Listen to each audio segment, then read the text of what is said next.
Ingo TSA had mentioned you and him had a conversation about his chin position when he was singing once. When you sing a pop rock sound, and in order to make the right aesthetic balance or acoustic form and configuration, if you want to put it in a science way, you need to allow the larynx to rise. You don't make it go up, you don't pull it up, you just leave it alone and let it rise because of the vocal quality you want.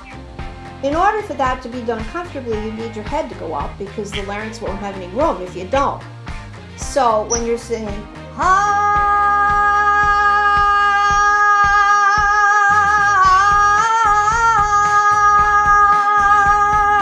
shouldn't matter where my head is. Not only that, but if you make that sound in whatever other register you want, it shouldn't involve the tongue either. So I'll show you that.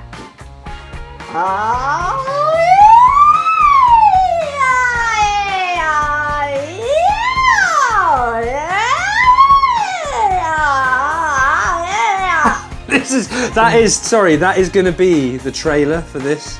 That's it, just that. Sorted, nailed it.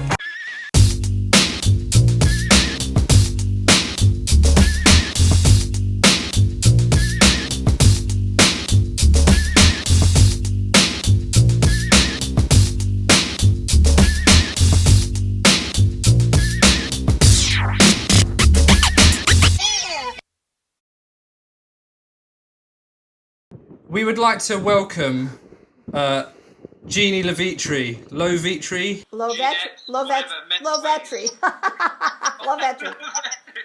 Pardon me. That's all right.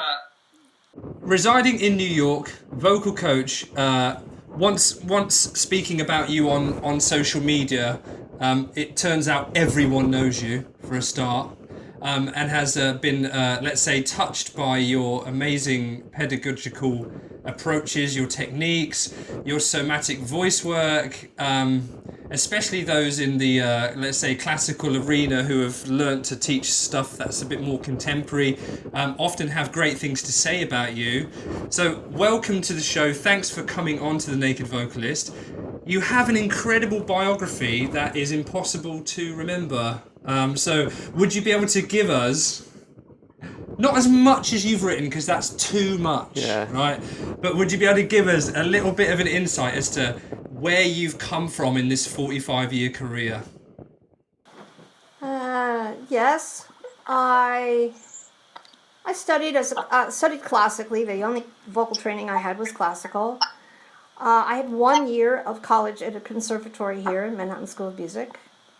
But I always wanted to sing more than classical music, and I was always told, you can't do that, it's harmful, it's bad, you mustn't do that.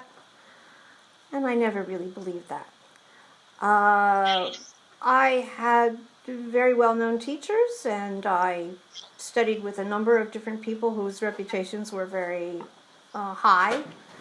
But I ended up very confused, and I really believe I had undiagnosed nodules. And I gave up studying after, probably about 14 or 15 years worth of lessons. I stopped.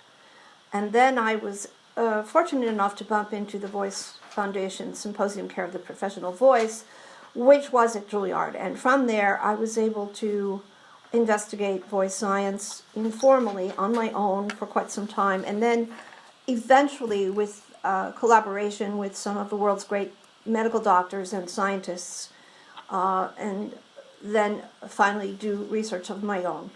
So it was a long and very circuitous path, mostly driven by my insatiable desire to understand why it was that we couldn't sing more than one kind of music successfully. And I learned a little at a time from a lot of different sources over a period of at least 20 years. But eventually I was able to put everything together in a way that worked. And from that, I started teaching. I was doing mostly master classes in colleges first. And then eventually I was asked to develop a course for teachers, which happened in 2002, and that's how I developed somatic voice work. And I've been pretty successful with that, and I'm about to launch a brand new version in this year in July at a university in Ohio called Baldwin Wallace University. So it's not been a straight line. It's been literally like a butterfly, you know. And I find myself rather amazed that I am where I am, because I certainly never set out to be anybody's vocal pedagogy expert, but that's sort of where I ended up. So you never know what life's going to do. Exactly. And is that by any chance the LoVetri Institute that you list on your website that you've started? Yes, the LoVetri Institute at Baldwin Wallace will be a new residency for me every summer in July. And we're really excited about that. We're looking forward to it. We have some amazing guest teachers. We have a Broadway conductor. We have a nationally recognized laryngologist. We have the head of the Department of Speech Pathology at the Cleveland Clinic, which is a major medical clinic here. We have a award-winning jazz singer, and we have a bodywork expert who is both a singer and a dancer, in addition to the two senior faculty who are trained in my work. So we're going to have a fabulous time this summer, and I'm very excited about it. With all of your experience, personal experience working with people and study, how does your approach differ to other approaches out there at the moment that are offering the same kind of thesis, which is to help people sing better? There are lots of muscles inside the throat, the mouth and throat. There are also lots of muscles on the outside that you can see and touch. All of them have an influence or an impact upon what we hear out in the world as the voice. Most classical singing and a lot of contemporary commercial music singing requires that not only the vocal folds, but the laryngeal support muscles and the pharyngeal muscles have to be highly responsive, which means they must be both quite movable and rather resiliently strong. Since almost all of that is not deliberately movable stuff, one has to stimulate the movement indirectly through vocal exercises. And when the body is encouraged to function to its own highest level of freedom and health, you also get the best sound and the most amount of responsiveness. The fight-flight mechanism in the body is connected to the reptilian brain, the old brain, and you cannot override it through any deliberate amount of willpower. I always say when I'm teaching, you can't commit suicide by holding your breath. And so my work is designed to work in concert with the body's need to inhale oxygen and exhale carbon dioxide as freely as possible, and that it works to eliminate constriction wherever possible so that the machine can kind of hum along. Anytime you force the throat to do something or you restrict the movement within the throat, you are working against a very deep biological program, and in the long run it doesn't work. I mean, you might be able to survive singing that way, but it's not really going to be successful for the long haul. When you allow the mechanism to really do all the things that it can do, you're then guiding it by mental choice. That is to say, when I sing classically, I understand the aesthetics of the styles I need to sing, and I sing that way. But when I'm done, I might go into a jazz modality, and I know that those are a different set of parameters. And if you allow the body to cross-train, that is to say, if you are like an athlete who does 3 different sports, you can get it to do quite a bit. You don't necessarily get to do every style all the time at an optimal level because that's not realistic. But you can do quite a few styles at a very high level very efficiently. And I think that there's something in science, which my husband is a retired scientist, who taught me about Occam's razor, which says that the simplest scientific explanation is the one that's accepted until there is a simpler one. So my work is very simple. I only have 3 components in the sound, which are register-based components, then 2 vowel sound configurations, and work with the posture in the body and a way of using breath in a deliberate way. That's it. Everything else is a variation on that theme. Wow, that's very interesting and quite concise when he just threw it at you. Out nowhere. You mentioned the breath, which we'll come to in a bit as we wanted to talk to about that. But you mentioned about 2 different styles. So what's your opinion, let's say, of I'm going to take a female singer as an example because they can go to such extreme high pitches as a coloratura soprano, let's say, and would spend a lot of time up there, and then have the desire to come down, be a little bit of a belter in some kind of Broadway style maybe, or maybe just something really straight out of pop. How realistic is it for someone to be able to switch between those styles instantly? Or do you feel some styles and transitioning between them actually requires a lot more calibration than just choosing? You cannot be a lyric coloratura who sings Bellini and also sing high rock belt at the same time. That's not possible. That's like being a long distance runner and a sprinter at the same time. Doesn't work. But you can sing quite effectively as a soprano and also turn around and sing in another style, provided that you don't only do one thing with your voice when you're not singing, that is to say, in terms of exercise. A lot of this depends on the use of exercise functionally. So, for instance,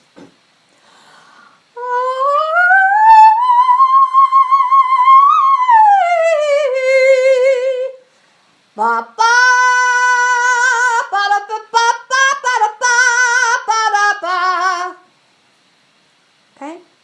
I'm 67, I'll be 68 in April.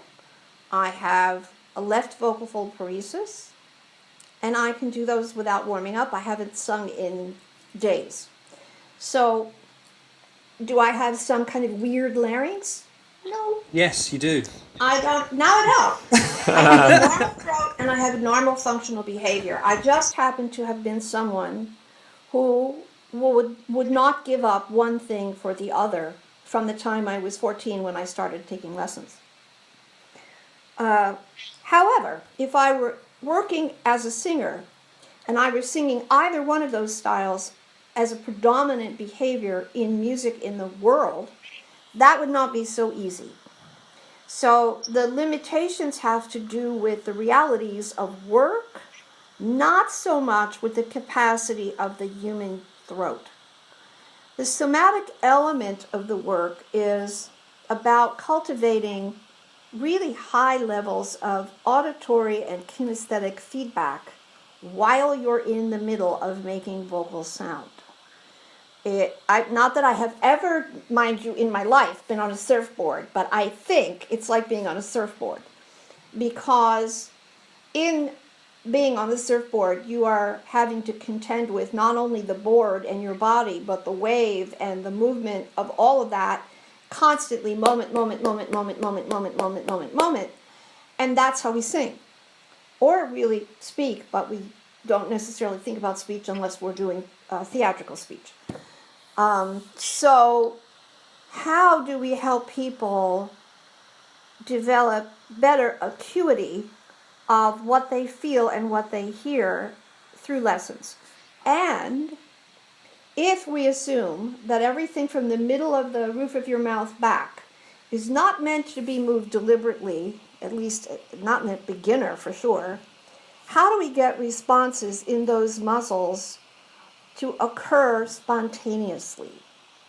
And there are ways to get that to happen, and that's what the exercises are in my second level of my work. I have 3 levels. The first is basic stuff. The second is much more involved with exercise as a stimulus to produce a response in the vocal system. And the third level is about vocal health and unusual problems that would arise in long-term work with a variety of people who would come to someone for lessons. That makes a lot of sense. So you say you kind of 3 stages there. And it's the middle one you say about the response, the stimulus, the indirect stimulus. Because I guess you could say that, and I don't want to bring it all the way back to this again, but there are other approaches that would say that that's what they do as well, is stimulate a muscular response for the singer, so that then it produces a change, and then that change can hopefully then stick after a little while. But what kind of, if somebody was going to look to I know it's a complex program you've got here, and it's not something you can talk about in 2 minutes. But if somebody's out there thinking, yeah, I like this lady, and she seems to know what she's talking about, what could I do to help myself as a singer? And stimulating myself vocally, if I just wanted to dip your toes in the water. Yeah. You have to understand the mechanism of registration, because a registration change is a vocal fold change, and you are then eliciting a difference in the source of the sound. Registration is the primary driver of the difference between classical singing and other styles of singing, because it does not deliberately incorporate a use of the upper register in order to produce singer's formant. Contemporary commercial music is mic'd, and sometimes too much resonance gets in the way. Resonance is a byproduct of production. Registration change is production.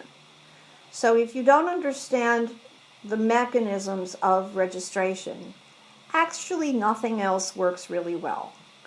Registration controls the airflow parameters. It controls the amount of open-close quotient in the vocal folds, and it actually has a profound effect upon the vertical laryngeal position in the throat. It is actually, in fact, one of the few direct things that someone could do that is not a manipulation. So in order to dip your toes in the water, you have to be able to hear basic distinctions in the acoustic output. That is to say, you have to be able to tell the difference between ah and ah, because one is chest dominant and the other one's head dominant. If I sing somewhere over the rainbow, that's different than if I sing somewhere over the rainbow.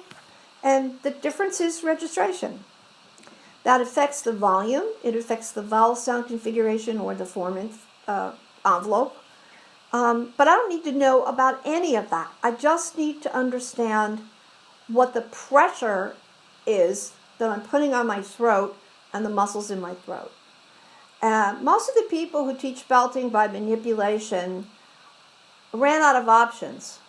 Like, they wanted to belt, and they could a little, but they didn't get very far. And then they decided they would do something to make the belt work. So they would squeeze or push or constrict or retract or hold, and then they could get an effect that was like a belt sound or a classical sound. But because they were making the throat do something instead of allowing the throat to do something, they also shut off the ability for the mechanism to respond to emotional difference. So you have a lot of singing at very high levels that is completely unemotional. I mean, they could be happy or sad or frightened, and you can't tell because it's all just loud. And that's not what singing is to me. You mentioned there about awareness and singers becoming more aware of what's going on, and that actually we're doing things oftentimes which aren't the most efficient way of doing things. Would you? I mean, because I see that a lot in pop music, and I feel like it comes from a place of copying, mimicking singers that are doing things out there at the moment who are successful. So young singers mimic, and then they grow into older singers that are still doing the same things. And I feel like there's a lot of tension, a lot of unnecessary tension going on, and maybe not just because of awareness. Awareness and motivating to not do certain things. Yeah, it's sort of like having Donald Trump as president. It's really pretty bad. We're not allowed to comment. Yeah, that's all right. Most of this information is not readily available because a lot of it is, I guess you would have to call it holistic as a point of view. A lot of the work that I did in my background was in what you would have to call humanistic psychology. And it comes out of a rather feminist point of view, which is to honor the body and to respect the body and to treat the body with high regard as something that needs to be well taken care of. The idea that empowerment comes from within and domination comes from without is a large component of my work. The idea that you have to beat your enemy up or you have to make someone subservient to you in order to be able to be powerful, or that you have to diminish someone else in order to make yourself look good. Those are very old patriarchal ideas that are not useful anymore. And this way of working says you need to take time, you need to go slowly, and you need to wait for your body to get there, in the sense that you would plant a seed and wait for it to grow. Now, you might want that little tree to be 10 feet tall next week, and you might give it lots of food and lots of water and put it in the sun, but that isn't going to make it get there. So, in the oldest school of classical singing, you develop the voice over 5 to 10 years worth of training. The idea in pop music that you just flip a switch and then make the sound is based on ignorance. That's never how it's been, and it isn't how it is now. But we are always working for effect. A young artist can't possibly know who he or she is as a voice until they have worked hard on vocal production for a minimum of 2 years. They don't know what they want to say, and they don't have an instrument in which to say it.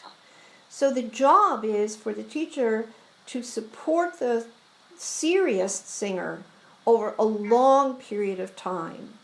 It's not unheard of in classical singing to take 2 years to change from being a tenor to a baritone or a mezzo to a soprano. And sometimes twice as long as that if you're going to go from lyric material to dramatic material. So that's also true if you want to be a high belter. You don't start out being a high belter if you've never belted before. And most of the problems that people get into are trying to do too much too soon. They don't have the physical stamina to get where they want to go or where they hear in their head. And again, I relate this to sports and to dance. You don't do the Swan Queen in Swan Lake at 18 years old, no matter how good you are as a dancer, because your body doesn't have that stamina. If you're going to do long haul anything like a marathon, you don't just run around the block a few times and then go run 26 miles. So high level sustained pop, rock, gospel, R&B, country singing, which places a high demand on the mechanism, what they call a high vocal load, requires training over a long period of time to gradually cultivate strength in both the vocal mechanism and the body. That is to say, the ribs, the belly, and later the back. People who do that grow into their technical capacity over a period of 5 to 10 years.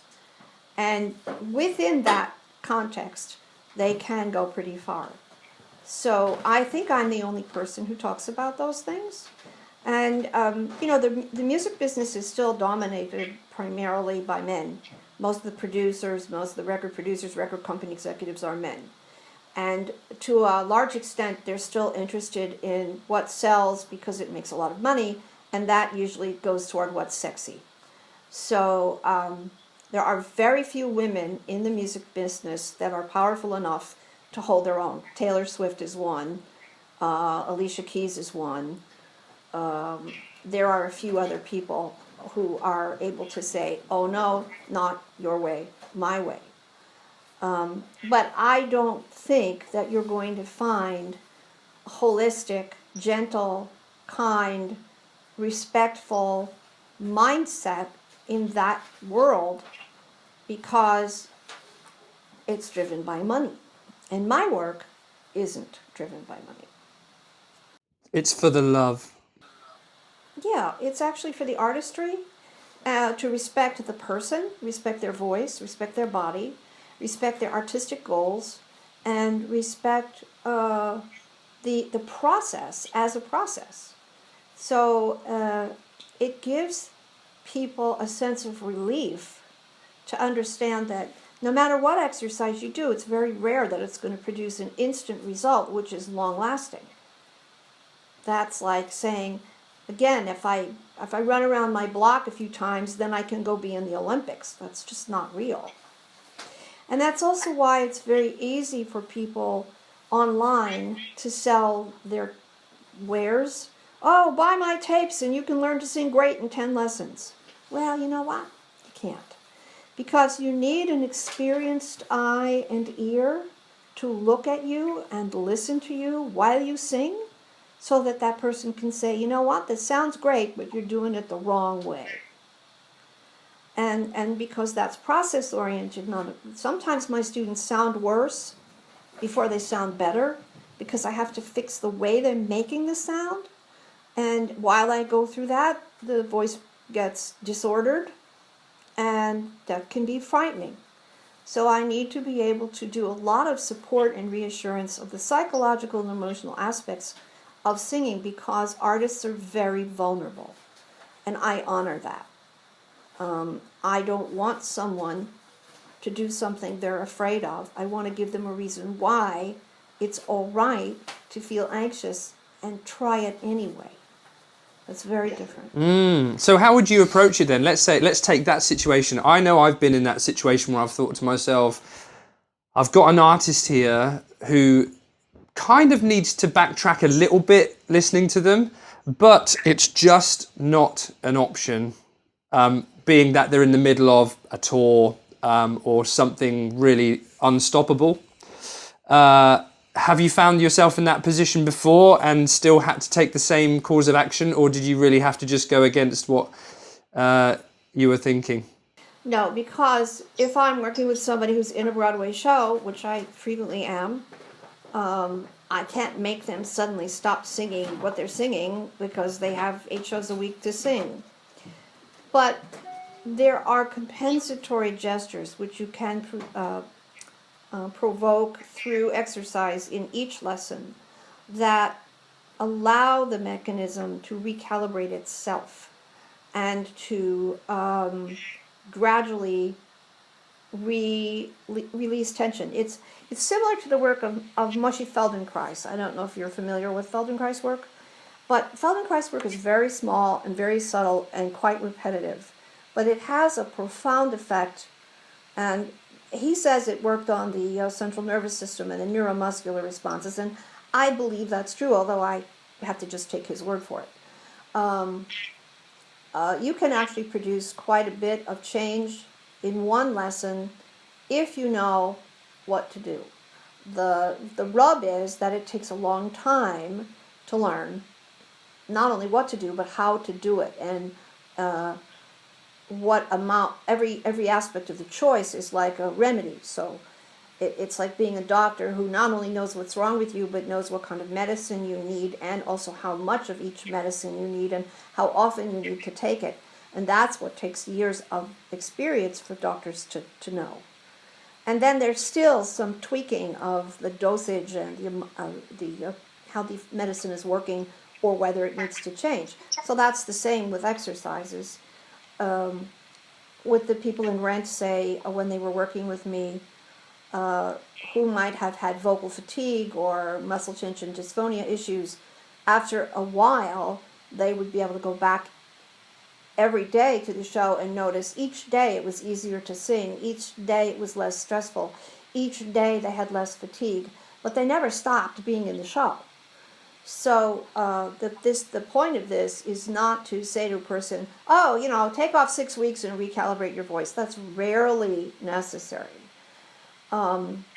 But the alternative is not to say, well, I'm going to throw my standards out and just do something in the moment and make you sound a little better for now. And in the long run, they end up even worse off. And then people can't trust you. I have to be able to tell the truth, and I have to be able to stick to what's for the highest good of the person's voice over the long haul, regardless of whether they like me or come back to me or not. Otherwise, I don't have any integrity as a teacher or as a person. And I can't teach that way. I have to tell the truth in a compassionate, kind, and very direct way. And then the artist almost always is going to have to make the choice, yes or no, I want to do this. And I would say almost all the time they do want to do it. Because anybody that's really an artist, we're all happy to be, making a lot of money and be successful. But most people who are really artists do care about their art. And that means they have to care about their bodies and their throats. Great answer. Brilliant. Wonderful. So I was talking to bring you onto a subject that I think would be interesting, especially as an experimental thing for singers to do.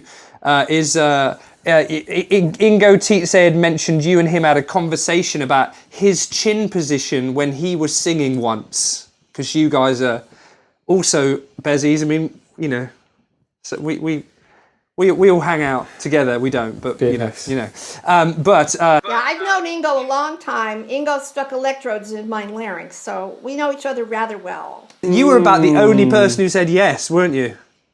Well, no, Steve Austin said yes. There were too many of us. Stone Cold Steve Austin. Weird. Just a bit weird And really that was the quick. vibrato study, which was a really, really, really interesting and completely terrifying thing to do.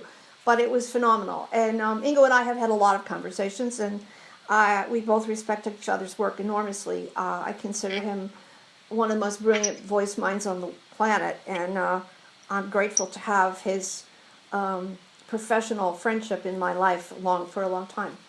Let me just say that the constrictor muscles, that is the muscles that we swallow with, there are 3 sets, the top and the middle and the bottom. And in most cases, you don't want to use them when you sing if you can avoid it. A lot of pop rock, screamy, belty stuff constricts the throat, and there are all kinds of ways for the sound to be constricted. So I can say, hello, how are you? It's good to see you. I can talk like that's one kind of constriction. And then I could talk like this. Oh, hi, how you doing? I could talk to you like that. That's another kind of constriction. And I can talk to you like this. Oh, how you doing? Oh, that's another kind of constriction. There's millions of different ways you can get those muscles to pull, squeeze, hold on, grab, swallow, retract. I mean, we have about 25 words to describe sound that's essentially bound up. Stuck, held, swallowed. All of that is that the swallowing muscles are involved in making sound, and they don't need to be. When you sing a pop rock sound, and in order to make the right aesthetic balance or acoustic form and configuration, if you want to put it in a science way, you need to allow the larynx to rise. You don't make it go up, you don't pull it up, you just leave it alone and let it rise because of the vocal quality you want. In order for that to be done comfortably, you need your head to go up because the larynx won't have any room if you don't. So when you're singing,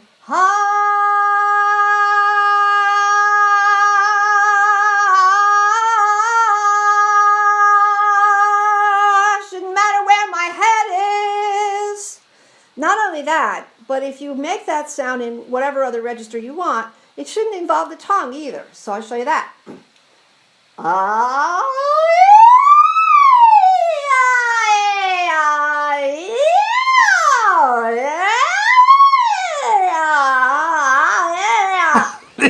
That is going to be the trailer for this.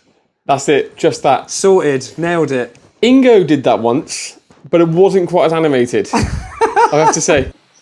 So you see, if you're gonna go up, I don't know, I'm not in great shape at the moment, but oh baby, I love you, baby. That is not the same as I love you, baby. They're completely different. Both of them are freely produced. It doesn't matter where my head is. So yes, it's good for your head to be level most of the time. But if you're going to do a little bit of belty stuff, you might lift your head up. And if you're going to sing something that's a little darker and heavier, you might put your head down a little. But you have to leave your neck out of it, and your jaw has to be loose, and your face has to be alive, and the inside stuff has to respond as well. In classical training, there is a school of pedagogy called bocca chiusa, which is the old Italian school, where you learn to sing with the mouth closed.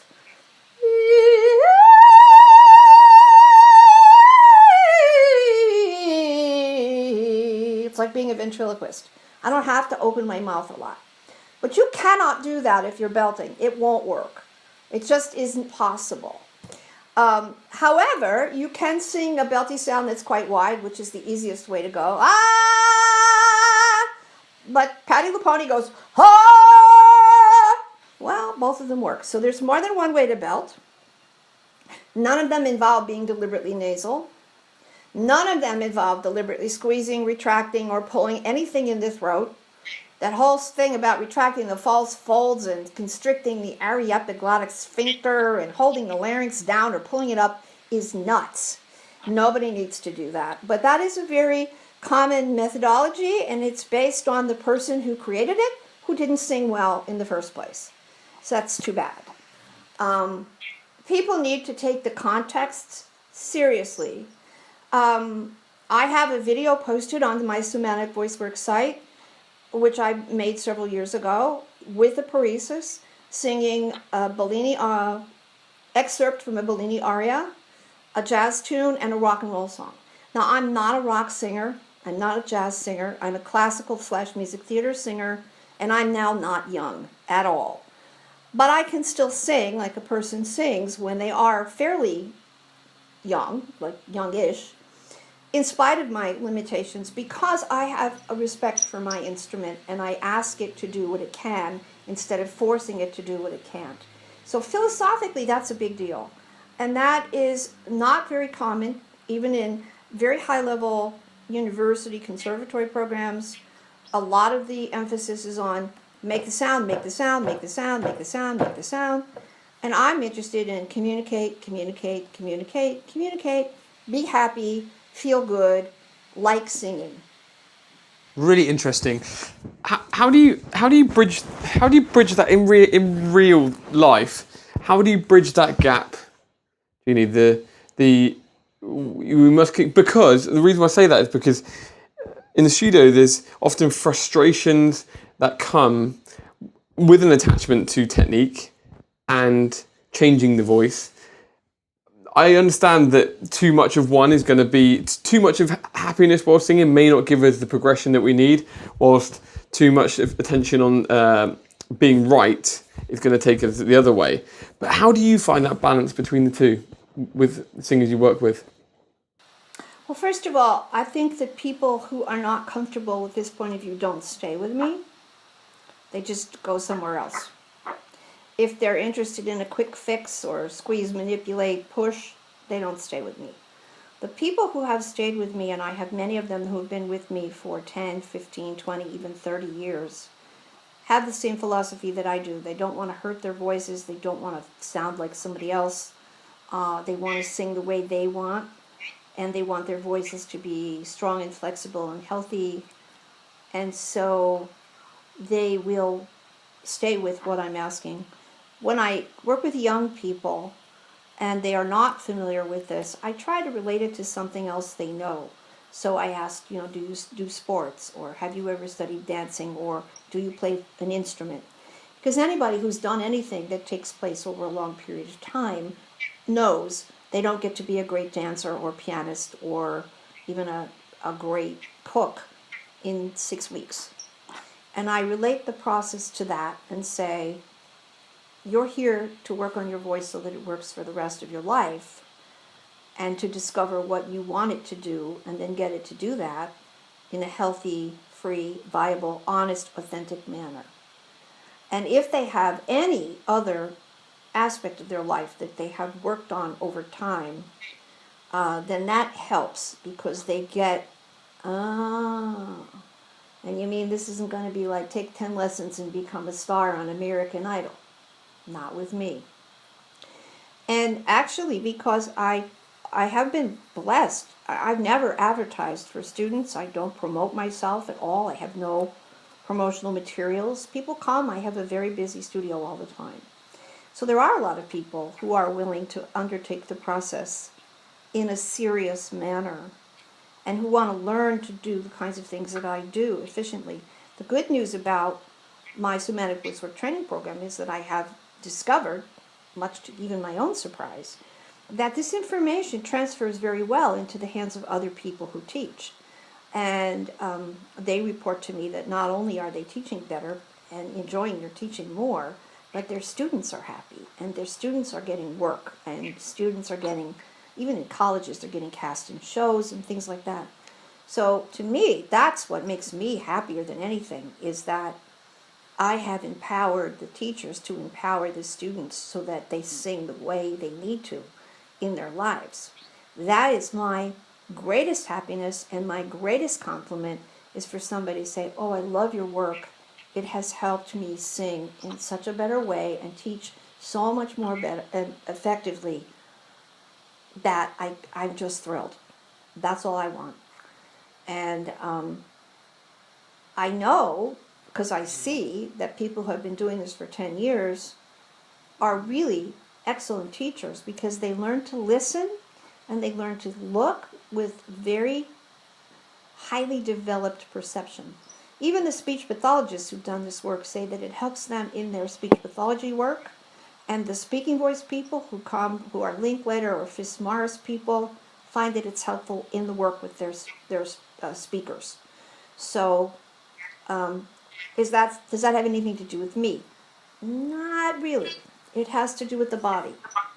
It has to do with the fact that the body behaves best when we respect its functions.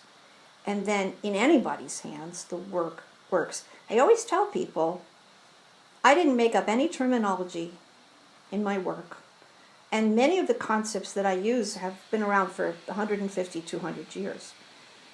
All I did was organize it. And I organized the second level is all about what kind of exercise are we going to choose? Why are we going to choose it? What do you expect it to do? And when it doesn't do that, why doesn't it do that? And then what are you going to do about that? So that people can think deductively and then create exercises functionally for each student in each lesson as needed. So there's no cookie cutter anything in it. And that allows the person to have a structure that's very clear but flexible. The vocal principles are the same for everyone with a throat, and they're unique to every person in every lesson. Awesome. So if somebody would like to find out a little bit more about that workshop, how to even get on it, how to discuss it with you if they're interested, where would you direct people to that information? Well, we have all of the data available of how to look at the brochure and how to go on the site for registration on both my website, which is thevoiceworkshop.com, and on somaticvoicework.com. The links to the brochure at Baldwin Wallace are there. And we just did the first full training of all 3 levels in Toowoomba, Australia, at the University of Southern Queensland. And we will probably be back with the full training for all 3 levels in Australia in 2019. That's not up yet, but that's in the planning stages. I also did the first level 1 training in Brazil, in Sao Paulo, 2 weeks ago, and I will probably return there as well. So we're beginning to get international, and there will be some other level 1 trainings developing, maybe on the West Coast in the end of 2017 or going into 2018. I do have a blog on somatic voice work in which I write about all things vocal. I have a book in the works, and I do have a lot of articles on my website, Voice Workshop website, that are downloadable if anybody wants to read things that I've been involved in writing. That's there. And then there are other links to doctors and to Dr. Tisa's work in vocology at the NCVS, the Voice Foundation, many references to others. I never want people to think that I have the only way or the best way or the one way. I just have my way, and my way can adjust and change as I learn more. My way is about being as clear as I can with what I know now, and that might change next week, because I listen to the voice scientists and the medical doctors and the researchers, and I learn from them. And I also am always learning from the people who work with me, because they bring me really interesting stuff, like gigs of things they're going to do. I've had some fabulous experiences with people bringing me stuff, but they've been hired to sing, and I feel like, really? You're gonna sing that? Okay. And then you got to really put your thinking cap on. Do you have time for me to give you a little short story about that? Yes, please. Please do tell us your story.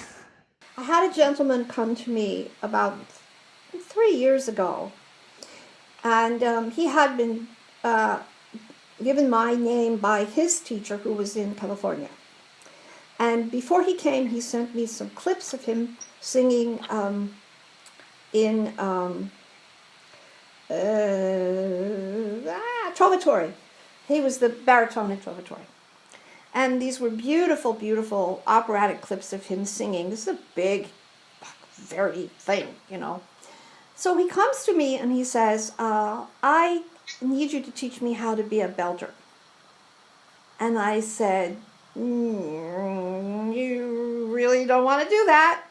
And he said, oh yeah, I really do. And I said, but your classical singing is beautiful. I said, I wouldn't change a thing about it. Well, I have a gig in Belgium.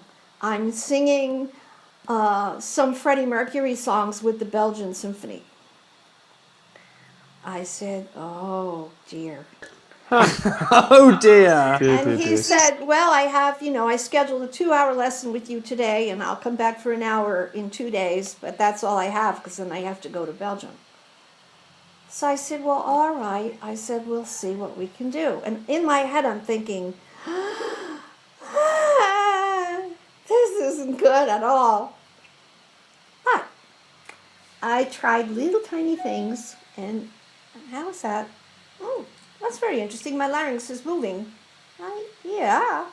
Okay, try these. Oh, very interesting. Now I'm doing this and this and this. I said, right. So we go along, and he keeps giving me feedback, and the feedback is all very accurate. Yeah, that's actually what's going on. Oh, and so halfway through, he says to me, wow, this is really different. I said, believe me, it's really different. Are you okay? He said, yeah, it feels great. I love it. Okay. So I worked through the whole thing, and by the time he was done, you would never have imagined that this guy was an opera singer. Not in 1,000 years. And I said, are you happy with this? Yeah. He said, I feel like I could sing here all day.